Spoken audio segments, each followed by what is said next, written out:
কিছুদিন যাবৎ আমার মিষ্টি জাতীয় কিছু খেতে ইচ্ছে করতেছিল, তো ভাবলাম মিষ্টি কিছু বানানো যাক। তো এখানে আমি রুম টেম্পারেচারে রাখা 3টা ডিম নিয়ে নিয়েছি, আর দিয়েছি 1 টেবিল চামচ লেবুর রস, আর দিয়েছি হাফ কাপের থেকে একটু বেশি চিনি। এখন এগুলোকে একটা হ্যান্ড মিক্সের সাহায্যে ভালো মতন মিক্সড করে নিব, যাতে এর মধ্যে থাকা চিনিটা সম্পূর্ণ গলে যায়। যতক্ষণ পর্যন্ত না গলে যাবে ততক্ষণ পর্যন্ত মিক্সড করতেই থাকবো। তো অলমোস্ট আমার মিক্সড করা শেষ। এখন এই ডিমের মিশ্রণের মধ্যে আগে থেকে জাল করে ঠান্ডা করে নেওয়া দুধটি ঢেলে দিব। এখানে আমি 1 কেজি দুধ জাল করে হাফ কেজি করে নিয়েছি, তারপর আবার একটু মিক্সড করে নিব।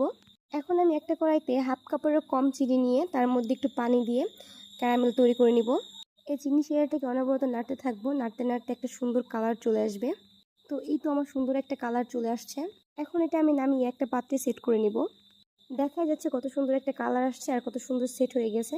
এখন আমি এই পাত্রের উপর একটা চাকনি নিয়ে তার মধ্যে আগে থেকে গুলিয়ে রাখা মিশ্রণটি দিয়ে দিব। আর অবশ্যই এটাকে ছেঁকে নিতে হবে, কারণ ডিম দুধের মিশ্রণের কোনো লাম্পস থাকলে এই জালির সাথে আটকে যাবে। আর এখন একটা ঢাকনার সাহায্যে এটাকে ঢেকে দিব। এখন এটা গরম পানিতে 20 মিনিটের মতন চুলায় হিট করে নিয়ে আসবো। হিট করে আনার পর এটাকে ঠান্ডা করে 4 ঘন্টার জন্য ফ্রিজে রেখে দিব। ফ্রিজ থেকে বের করার পর দেখা যাচ্ছে কতটা পারফেক্ট সেট হয়েছে। আর আপনি এতক্ষণে বুঝতেই পারছেন যে আমি কি বানিয়েছি। হ্যাঁ, আপনারা ঠিকই বুঝতে পারছেন, এটা আমি পুডিং বানিয়েছি।